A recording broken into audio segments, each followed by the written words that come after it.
নমস্কাৰ ফ্ৰেণ্ডছ, লোকসভা ইলেকশ্যনৰ বতাহে সমগ্ৰ অসম কঁপাই থকাৰ সময়তে অসম নহয় সমগ্ৰ দেশৰ সমগ্ৰ উত্তৰ পূৰ্বাঞ্চলৰ দৃষ্টি নিবদ্ধ হৈছে এটা বিশেষ সংসদীয় সমষ্টিত। সেইটো হৈছে 14 নম্বৰ যোৰহাট সংসদীয় সমষ্টি। প্ৰতিদ্বন্দ্বিতা কৰিছে প্ৰাক্তন জনপ্ৰিয় মুখ্যমন্ত্ৰী তৰুণ গগৈৰ একমাত্ৰ পুত্ৰ কলিয়াবৰৰ সাংসদ গৌৰৱ গগৈ আৰু শাসনাধিষ্ঠ চৰকাৰৰ যোৱাটো কাৰ্যকালত এই সমষ্টিৰে সাংসদ তপন গগৈ। গতিকে আটাইতকৈ গুৰুত্বপূৰ্ণ এক সমষ্টি। ইতিমধ্যে যোৱা দুদিন আগত প্ৰতিদিন টাইমৰ জনমত 2024 শীৰ্ষক এক অনুষ্ঠানত যোৰহাটৰ জনসাধাৰণ, সচেতন নাগৰিক, বিভিন্ন দলৰ দলীয় কৰ্মীসকলক লৈ এক মুখামুখি অনুষ্ঠান অনুষ্ঠিত হৈছিল।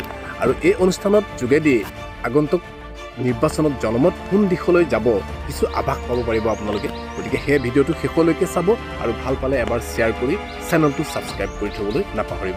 আহকচোন আমি ভিডিঅ'টোৰ পৰৱৰ্তী অংশলৈ যাওঁ আৰু যোৰহাটৰ ভৱিষ্যত কি হ'ব এবাৰ সকলোৱে গম পাব। হেমন্ত কলিতা যোৰহাট জিলা বিজেপিৰ সভাপতি তপন কুমাৰ গগৈৰ হৈ প্ৰতিনিধিত্ব কৰিছে আমাৰ অনুষ্ঠানত, আৰু কংগ্ৰেছৰ মুখপাত্ৰ অধিবক্তা হেমেন বৰা তেখেতে গৌৰৱ গগৈ প্ৰতিনিধিত্ব কৰিছে। যিহেতু সাংসদ তপন গগৈ যোৰহাট সমষ্টিটোৰ সাংসদ হৈয়ে আছে, গতিকে মই প্ৰথম আপোনাৰ পৰা আৰম্ভ কৰিছোঁ কলিতা ডাঙৰীয়া। মোৰ প্ৰথম প্ৰশ্ন, অপেনিং ৰিমাৰ্কছ, কিয় যোৰহাটবাসীয়ে আকৌ এবাৰ তপন গগৈক সংসদলৈ পঠাব? প্ৰথম কথা, সাংসদ বা জনপ্ৰতিনিধি হিচাপে এজন মানৱীয় মূল্যবোধ আৰু জনদৰদী আৰু সামাজিক দায়বদ্ধতা আৰু ৰাজনৈতিক দায়বদ্ধতা, এই গোটেইকেইটা দৃষ্টিকোণ যদি আমি দেখোঁ, তেনেহ'লে তপন গগৈৰ কাৰ্যকালত, তপন গগৈৰ দৃষ্টিভংগীত, তেখেতৰ কাৰ্যক্ৰমত এই কথাকেইটা বিশেষভাৱে আমি প্ৰাসংগিক বুলি ভাবোঁ। আৰু তেওঁৰ কাৰ্যকলাপে, তেওঁৰ দৃষ্টিভংগীয়ে যোৰহাট লোকসভা সমষ্টিক এনে এটা মৰ্যাদা দিছে, যাৰ ফলশ্ৰুতিত আমি তেওঁক এজন সাংসদ হিচাপে এতিয়া যোৰহাটৰ জনজীৱনে বিচাৰে। মই ধন্যবাদ জনাইছোঁ। মোৰ ক্ৰছ কুৱেশ্যন, অপেনিং ৰিমাৰ্কছৰ কোনো কুৱেশ্যন নাথাকে, সেইকাৰণে মই পৰৱৰ্তী সময়লৈ আহিছোঁ। হেমেন বৰা ডাঙৰীয়া, গৌৰৱ গগৈক কিয় যোৰহাটবাসীয়ে সাংসদ হিচাপে নিৰ্বাচিত কৰিব, তপন গগৈক কিয় নকৰিব? যিটো কথা সুধিছে, প্ৰথম কথা, এজন পাৰ্লিয়ামেণ্ট, এজন বিধায়কৰ প্ৰথম ভূমিকা হ'ল যে তেওঁ বিধানমণ্ডলত, বিধানসভাত বা সাংসদত তেওঁ স্থানীয় সমস্যাবিলাক কেনেধৰণে উপস্থাপন কৰে, তেওঁৰ প্ৰেজেণ্টেশ্যন। তাৰ বাবে অধ্যয়নশীল মনোভাৱ লাগিব, তাৰ বাবে তেওঁ সামাজিক পৰিৱেশ লাগিব। আৰু আমি বিগত দিনবিলাকত দেখিছোঁ যে তেওঁ তেতিয়া কলিয়াবৰৰ তেওঁ সাংসদ হৈ আছিলে। অকল তেওঁ কলিয়াবৰৰ নহয়, তেওঁ অসমৰ নহয়, তেওঁ কিন্তু সৰ্বভাৰতীয় পৰ্যায়ত জিলিকি উঠিবলৈ তেওঁ সমৰ্থ হৈছিলে। এই কথাটো সকলোৱে জ্ঞাত যে তেওঁ বেষ্ট, তেওঁ পাৰ্লিয়ামেণ্টৰ যিটো পুৰস্কাৰ এইটো পাবলৈ সক্ষম হৈছিল, আৰু সেইবাবে গৌৰৱ গগৈ। এতিয়া ঠিক আছে, মই মোৰ প্ৰশ্নখিনি লৈ যোৱাৰ প্ৰাকখনত মই অকণমান জাতীয় দল সংগঠনৰ প্ৰতিনিধিসকল আছে, গতিকে তেখেতসকলৰ মত লৈ লওঁ। তাৰপিছত আমি দলীয় নেতাকৰ্মীসকলৰ ওচৰলৈ আহিম। সদৌ অসম ছাত্ৰ সন্থাৰ প্ৰতিনিধি আছে, অসম জাতীয়তাবাদী যুৱ ছাত্ৰ পৰিষদৰ প্ৰতিনিধি আছে। মই প্ৰথম সদৌ অসম ছাত্ৰ সন্থাৰ প্ৰতিনিধি হিচাপে আপোনাৰ ওচৰলৈ আহিছোঁ।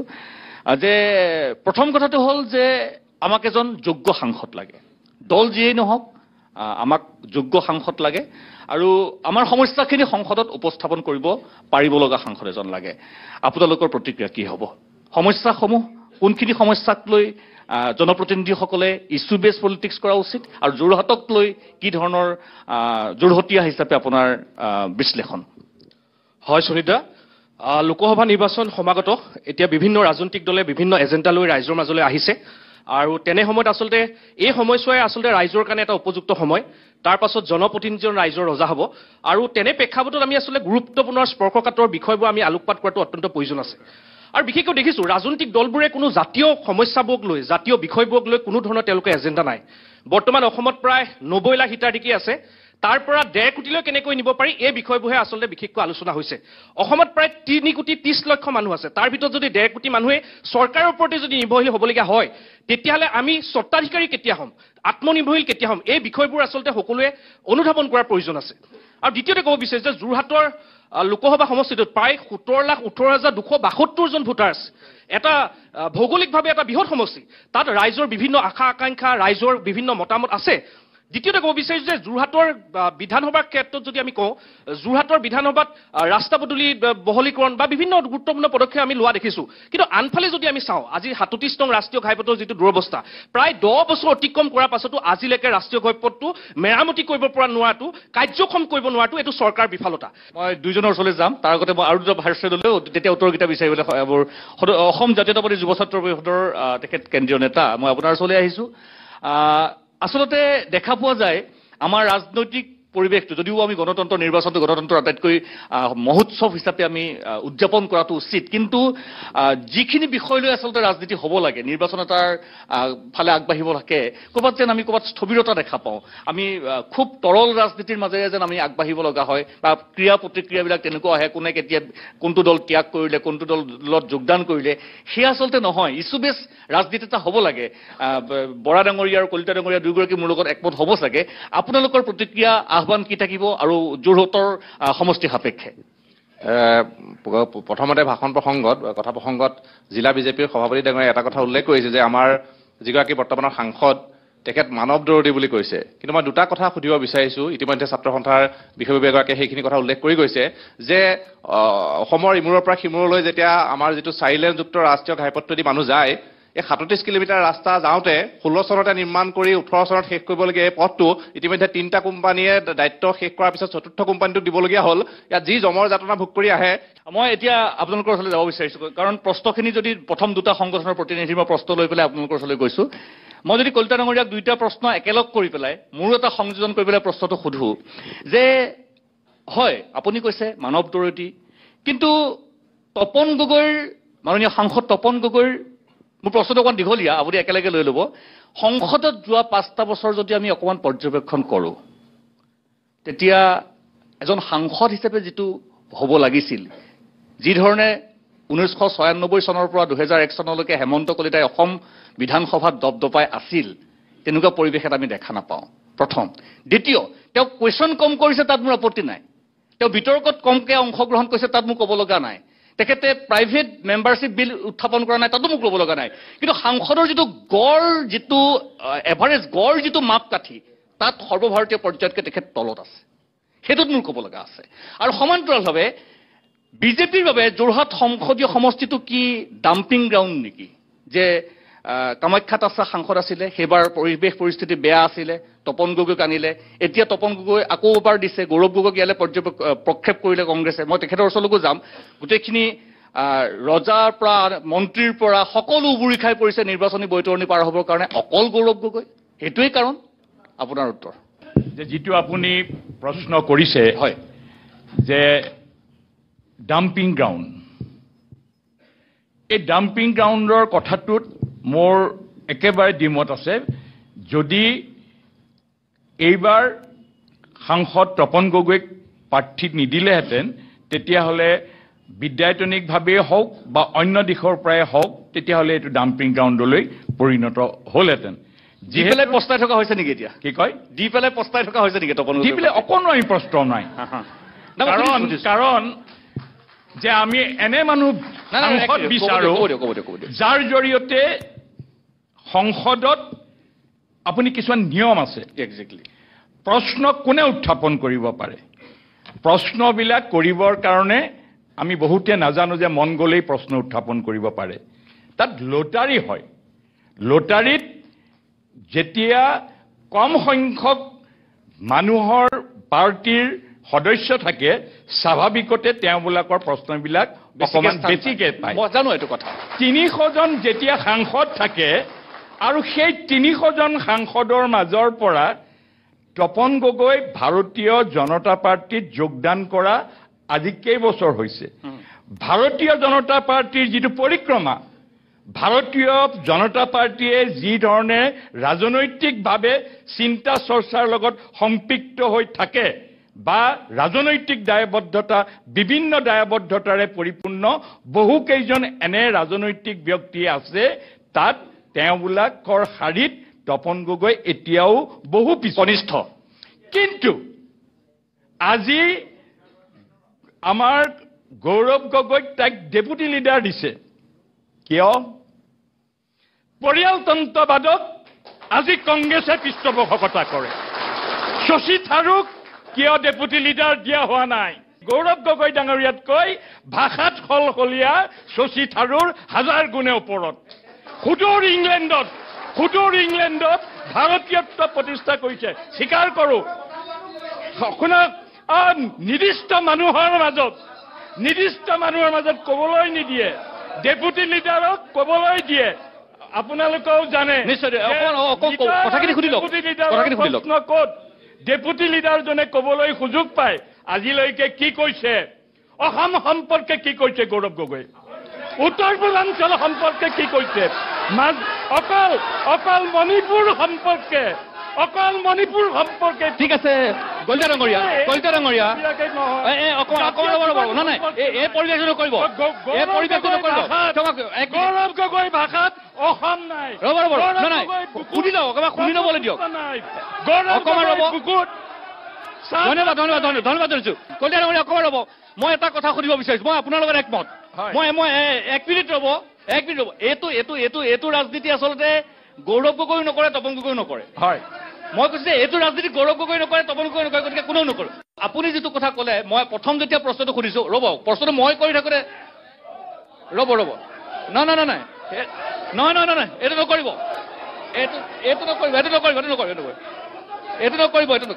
মই আপোনালোকৰ প্ৰতিনিধি তাত আছে মই এইটো কথা জানিব বিচাৰিছো আপুনি যিটো কথা ক'লে যে কিছুমান নিয়ম আছে কিন্তু মই যদি আপোনাক এনেকে সুধো প্ৰথমতে মই আপোনাক কৈছিলো যে প্ৰশ্ন কম সুধিছে তাত মোৰ ক'ব লগা একো নাই বিল এখন বা বিতৰ্কত অংশগ্ৰহণ কম কৰিছে মই একমত যে এটা সৰু ভাৰতীয় দল ইমান সকল সাংসদ আছে নিৰ্দিষ্ট সময় ডিভাইডেড বাই অল এমপিজ সময় কম পাবই কিন্তু সংসদত উপস্থিত থাকিবলৈ লটাৰী কৰিব লাগে নেকি মোৰ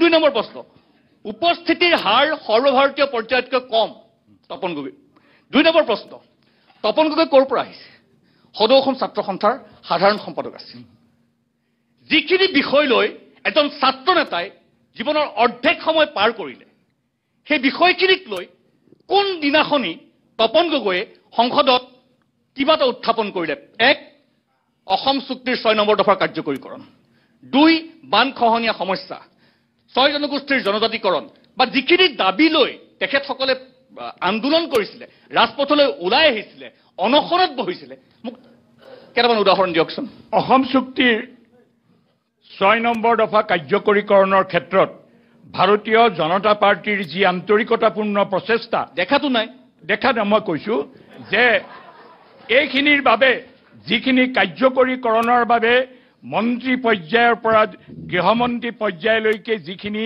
যোৱা সময়ছোৱাত আলোচনা হ'ল আৰু সেই আলোচনাখিনিৰ মাজত ইতিমধ্যে সেইখিনিৰ ইতিবাচক ৰূপবিলাক আমি দেখোঁ কাৰ সম্পৰ্কে মই নকওঁ কাৰ সম্পৰ্কে এখন যদি আপোনালোকে জানে যিকোনো এটা বস্তু পাবলৈ হ'লে এটা পন্থাৰে যাব কিন্তু মই যদি আপুনি কৈছে সদিচ্ছাৰে কৰিছে মই যদি এনেকে সুধো যে যিখন উচ্চস্তৰীয় সমিতি গঠন কৰি দিছিল বিপ্লৱ শৰ্মাৰ নেতৃত্বত সেই কেন্দ্ৰীয় গৃহমন্ত্ৰীয়ে দেশৰ সদনত কৈছিল দাড়ি কমা নোহোৱাকৈ পালন কৰা হ'ব প্ৰথম কথা সেই প্ৰতিবেদনখন সাজু হোৱাৰ পিছত তাত যিজন চৰকাৰৰ প্ৰতিনিধি থাকে মেম্বাৰ ছেক্ৰেটাৰী তেখেতৰ চহী নোহোৱাকে ছাবমিট কৰিব লগা পৰিৱেশ এটা হ'ল দিল্লীয়ে গঠন কৰা কমিটিৰ প্ৰতিবেদন দিছপুৰে ল'ব লগা হ'ল দিছপুৰে লোৱাৰ পিছত দিল্লী পাবলৈ বহুত দূৰ বাকী থাকিল আকৌ সেইখন পৰ্যবেক্ষণ কৰিবলৈ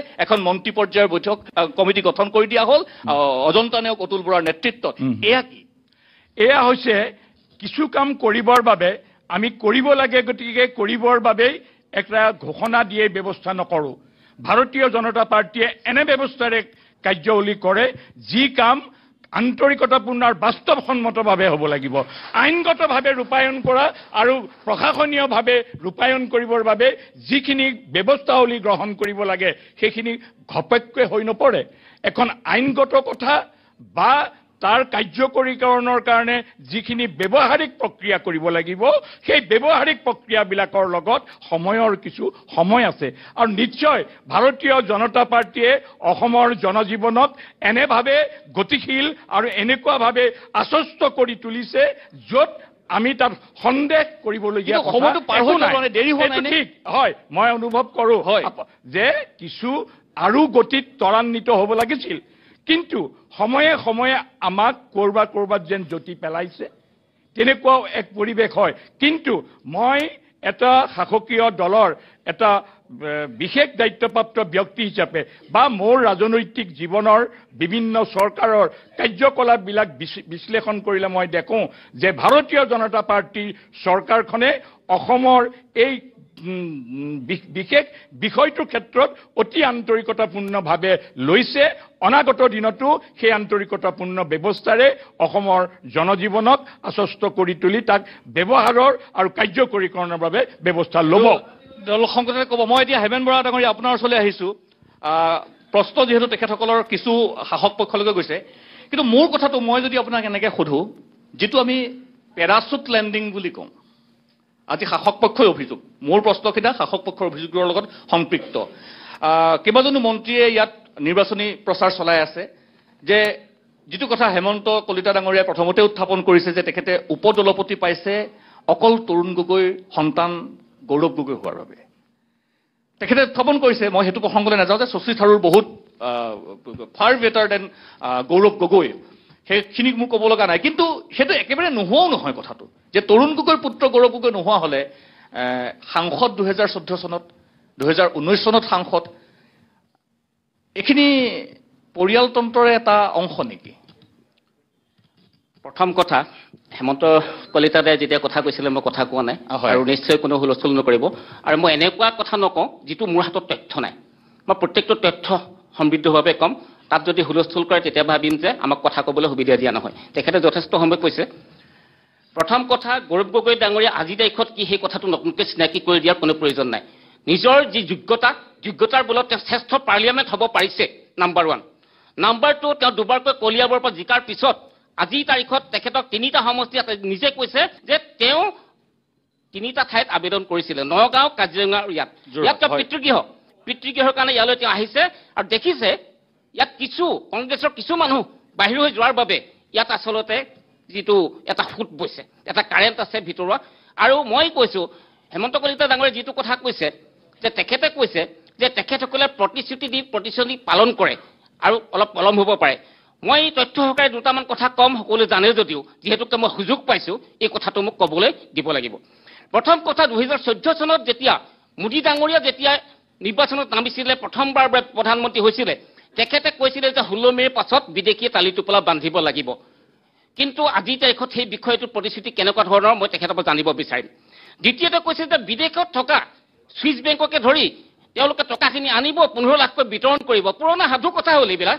তেওঁলোকেতো সাধু কথা কোৱাটো ষ্টাৰ্ট তথাপিতো মই কৈছোঁ তাৰপিছতে কৈছে যে লুই বাৰ্গাৰ সাৰদা উত্তৰ কাছাৰ পাৰ্বত্য জিলাৰ যিটো কেলেংকাৰী তাত এখন তেওঁলোকে পুস্তিকা প্ৰকাশ কৰিছিলে সেই পুস্তিকাখন মোৰ লগত আছে তাত হিমন্ত বিশ্বৰ নামটো তাত জড়িত হৈ আছিলে পিছত কি কাৰণত এইটো তেওঁ নোহোৱা হৈ গ'ল এই উত্তৰটো তেখেতে দিব লাগে 2016 চনৰ নিৰ্বাচনৰ আগতে কৈছিলে যে ব্ৰহ্মপুত্ৰৰ খনন হ'ব দুয়োপাৰে এক্সপ্ৰেছ হাইৱে হ'ব আমি ভাবিছিলোঁ হ'ব কিন্তু সেইটো কেনেকুৱা কিমান অগ্ৰগতি হৈছে ক'লে ভাল হ'ব APSC যিটো কেলেংকাৰী হৈছিলে ৰাকেশ পালক জেলত ভৰাই দিয়া হ'ল ন্যায়াধীশ বিপ্লৱ কুমাৰ শৰ্মাৰ তদন্ত প্ৰতিবেদন দাখিল কৰা হ'ল তাত তেখেতে 46 জন ব্যক্তিক দুখী আৰোপ কৰিলে তেখেতসকলৰ ওপৰত বিহিত ব্যৱস্থা ল'বলৈ ক'লে সেইটো মই কোৱা নাই এতিয়া আপুনি PDF ফাইল চালে পাব কিন্তু তাত মুহূৰ্ততে মুখ্যমন্ত্ৰী ডাঙৰীয়াই SIT গঠন কৰিলে আজি তাৰিখত টিভিত দেখিছোঁ হঠাতে বোলে APSC কাৰ্যালয়ত তেওঁলোকে কিবা তদন্ত কৰিছে আমি সদায় CBIকো আমি ন্যায়িক তদন্ত বিচাৰোঁ এজন উচ্চ ন্যায়ালয়ৰ যেতিয়া ন্যায়াধীশে প্ৰাক্তন ন্যায়াধীশে এটা তদন্ত প্ৰতিবেদন কৰিলে তাৰ কিন্তু কোনো প্ৰতিবেদন ৰাজহুৱা কৰিবলৈ বিচৰা নাছিলে কিন্তু আজি বিপ্লৱ কুমাৰ শৰ্মাৰ সেই তদন্ত প্ৰতিবেদন আজি পালন কৰা নহ'ল তেওঁলোকে ট্ৰাইবেল বেল্টত মাটি পট্টা দিম বুলি কৈছিলে মোৰ হাতত তথ্য আছে আজি তাৰিখত 11 লাখতকৈ অধিক নাগৰিকে তেওঁলোকে আচলতে মাটি পট্টা পোৱা নাই বসুন্ধৰাৰ অন্তৰ্ভুক্ত হোৱা নাই মাত্ৰ 3% তেওঁলোকে পাইছে ট্ৰাইবেল বেল্টত আৰু 2021 চনত 2021 চনত হিমন্ত বিশ্ব শৰ্মাই কৈছিলে যে বছৰেকত তেওঁলোকে 1 লাখকৈ নিবনুৱাক তেওঁলোকে নিযুক্তি দিব। আজিৰ তাৰিখত মোৰ হাতত থকা তথ্য মতে তেওঁলোকে আচলতে 2 বছৰত তেওঁলোকে দিলে 84,383টা পোষ্টত এপইণ্টমেণ্ট, ভেকেণ্ট পোষ্ট, নতুন ক্ৰিয়েটিভ পোষ্ট। গতিকে মই বিচাৰিছোঁ যে এই কথাখিনি উত্তৰ দিব লাগে।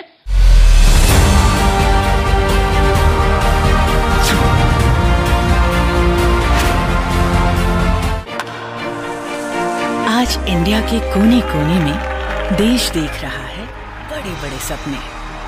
इन बड़े सपनों को जो